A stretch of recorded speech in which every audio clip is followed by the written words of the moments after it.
모두 거의 여성이시대.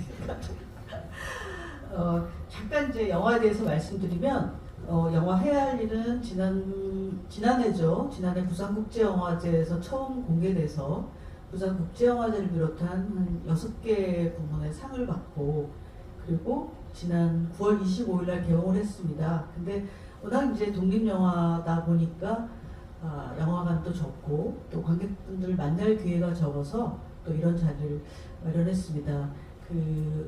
박홍준 감독님은 명필름에서 운영하는 명필름 랩 6기 출신의 감독님이시고요. 이 영화가 처음이십니다. 장편 데뷔작이고요.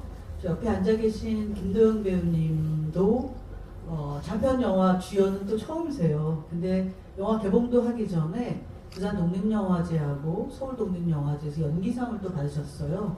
뭐 합당한 그런 결과라고 생각을 하는데, 그러면 일단 이재훈 배우님이랑 먼저 좀 얘기 좀 나누고 그리고 시작하겠습니다. 사실 여러분 뭐 저보다 더 많이 아실 수도 있지만 이재훈 배우님은 그 개인 채널이 있죠. 유튜브 채널에서 재훈시네라는 채널에서 특별히 또 다른 그 영화 배우나 연예인하고 달리 독립영화관 그리고 독립영화인들이 응원 공간을 응원하시고 영화인들을 응원하시는 이유, 그걸 직접 좀 듣고 싶습니다. 아무래도 제가 극장에서 영화 보는 거를 너무 좋아하고 극장에서 보내는 시간이 사실 연기할 때보다 제 작품을 볼 때보다 훨씬 더 행복한 것 같아요.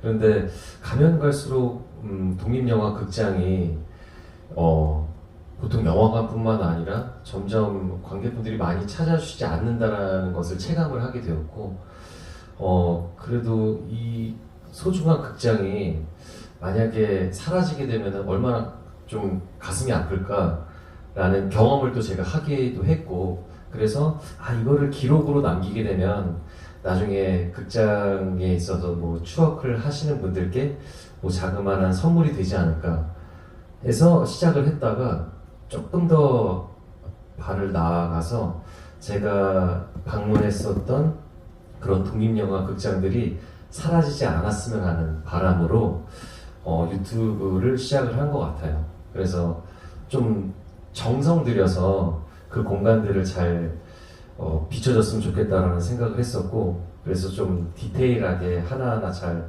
담아보려고 했는데, 그래도 봐주시는 분들이 어떻게 봐주시는지 또 댓글을 통해서 이렇게 느끼고 있는데, 뭐 여러모로 뭐 어려운 부분들도 있고, 저도 이제 스케줄이 있다 보니까 많은 영상을 남기지 못해서 아쉬운 부분은 있는데, 그래도 제가 영화를 좋아하고 극장에 가는 것을 좋아하는 사람으로서 그렇게 컨텐츠를 남길 수 있어서 너무 기분이 좋고 감사합니다. 그리고 저번에 또 파주에 가서 명필름 아트센터에 가서 또 대표님도 뵙고 해서 너무나 뜻깊은 시간이었어요. 그 공간을 제가 기록으로 남길 수 있어서요.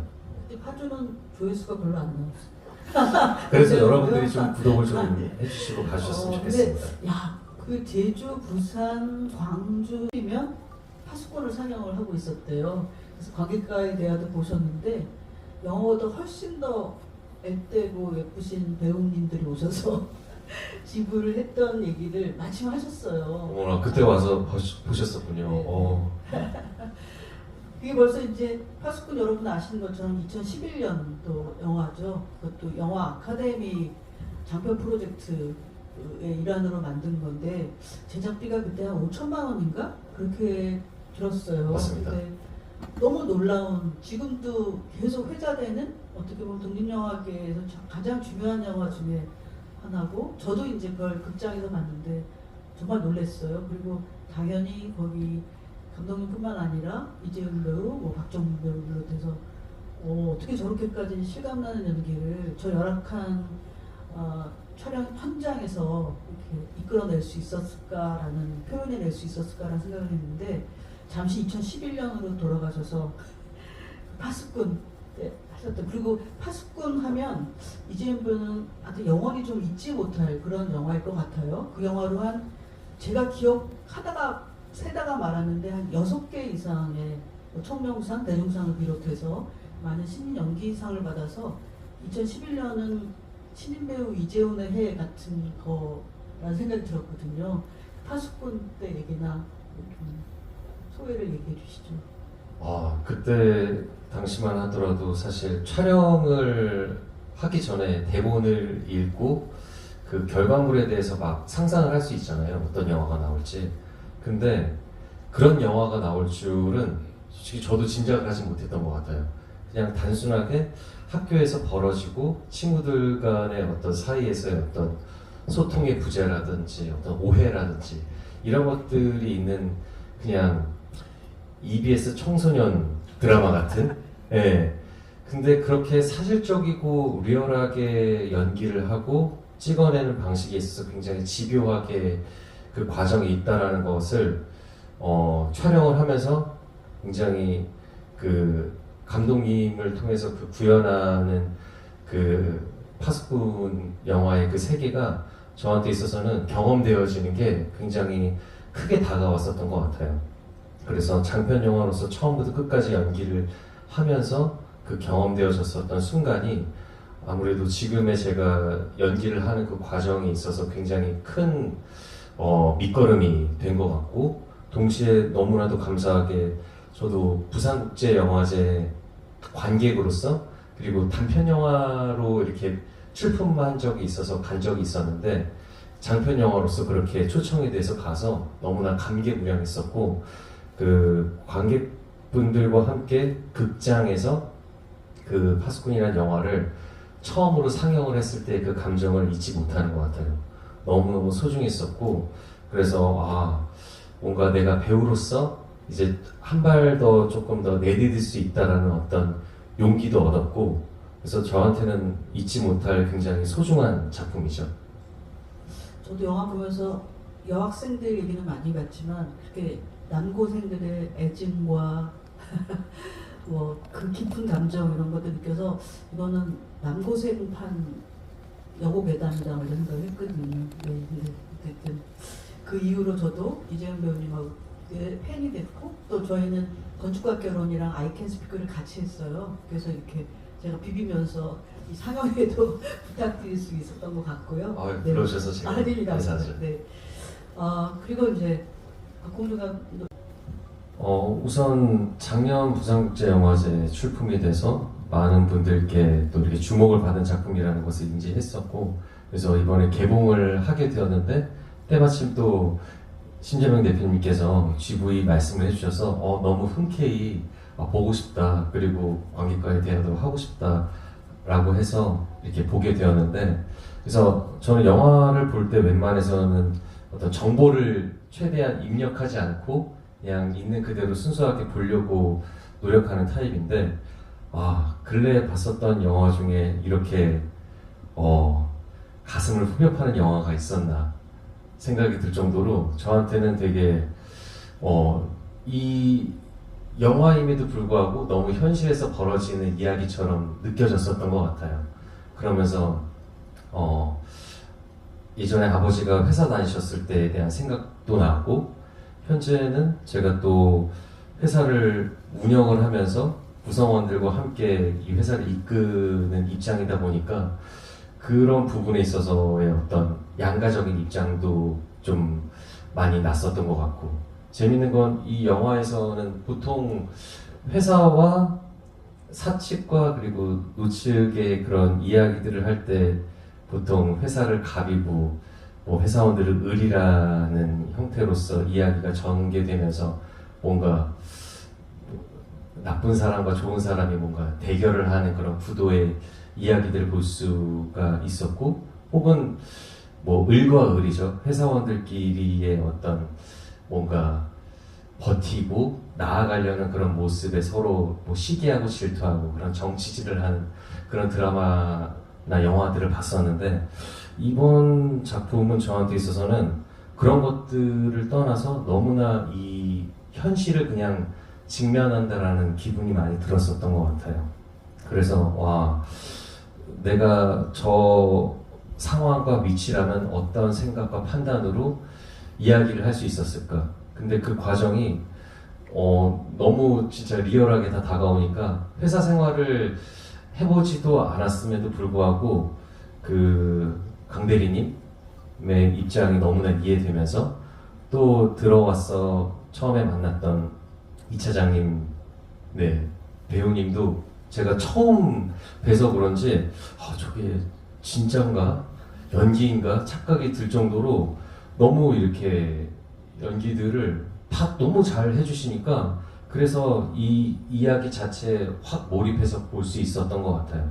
그리고 인사팀의 이제 정 팀장님 맡아주신 김도영 선배님도 제가 뵀었던 것 같은데 여기서 그래도 굉장히 중요한 비중으로 계속 나오시는데 어느 순간에는 진짜로 회사에서 담당하시는 인사팀장님과 뭐 차장님과 구성원들이 그냥 강대리라는 주인공을 배우를 데리고 와서 실제 리얼한 상황에 두고 진짜 대본을 주고 이렇게 뭔가 상황을 연출한 게 아닌가 할 정도로 다들 너무나 리얼하게 보여주신 것 같아요.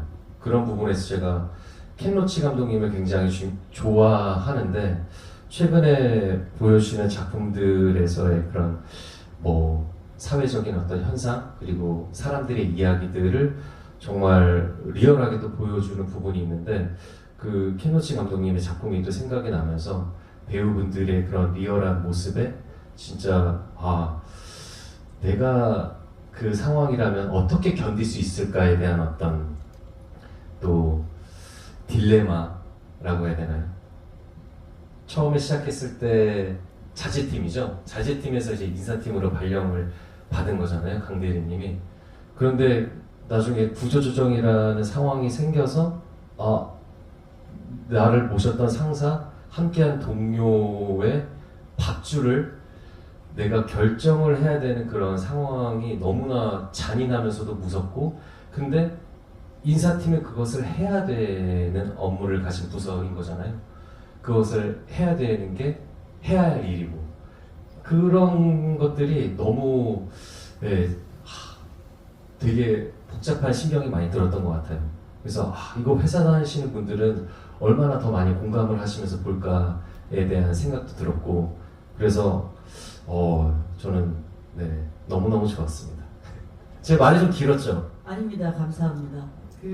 아까 회사도 운영하신다고 얘기를 하셨는데 좋겠습니다. 그래서 영화를 보고 나서 이제 검색을 한 것 같아요. 이것은 이 이야기는 절대로 경험을 하지 않고서는 나올 수 없는 이야기다. 근데 앞서서 말씀하신 대로 진짜 회사 생활을 하셨고 그리고 인사팀에 계신 어떤 경험을 가지고 이렇게 만드신 게 더 확실히 그 경험되어진 부분에 있어서 영화를 만드셔서 그런지 더 와닿은 부분이 있었고, 그런데 경험되어졌기 때문에 이것을 정말 보시는 분들한테 온전하게 정말 사실적으로 접근을 한 연출법이 더 저는 와닿은 부분도 있었던 것 같아요. 그래서 최대한 담백하게 이 상황들을 담으려고 노력하시지 않았나에 대한 예상을 저는 하게 되는 것 같고, 근데 단편 영화도 경험을 하시고 장편 영화를 찍으신 건가요? 네, 단편을 한 3편 정도 찍은 적이 있습니다. 그러고 나서 명필랩에 들어가신 건가요? 네, 그렇죠. 그러면 왜 명필랩에 들어가셨어요? 아카데미에 떨어지신 거 아닙니까? 아카데미랑 같이 넣었었죠. 같이 넣었었는데 이제 일단 제가 단편 영화를 몇 편 찍어봤지만 19년도 이제 회사 그만두면서 이 시나리오를 쓰고 나서 이거를 찍을 수 있는 방법을 찾아보려고 하는데 사실 처음 쓴 시나리오는 이거보다 훨씬 양이 많았거든요. 길이도 훨씬 길고 나오는 인물도 훨씬 많고 그래서 그리고 아무래도 이게 배경이 조선 해야 될 것 같네요. 시간 아쉽네요. 너무 시간이 빨리 그러네요. 나나요? 네. 제가 말을 좀 덜 할 걸. 진짜 짧게 하겠습니다. 이렇게 보석 같은 영화를 또 제작해 주신 신재명 대표님께 너무 감사드리고, 그리고 첫 장편 데뷔작을 너무나 사람들에게 또 가슴에 남긴 작품을 또 써주시고 연출해 주신 감독님께 너무나 감사한다는 말씀 드리고 싶고, 그리고 선배님과는 나중에 정말 실제로 작품에서 꼭 만날 수 있는 기회가 있었으면 좋겠습니다.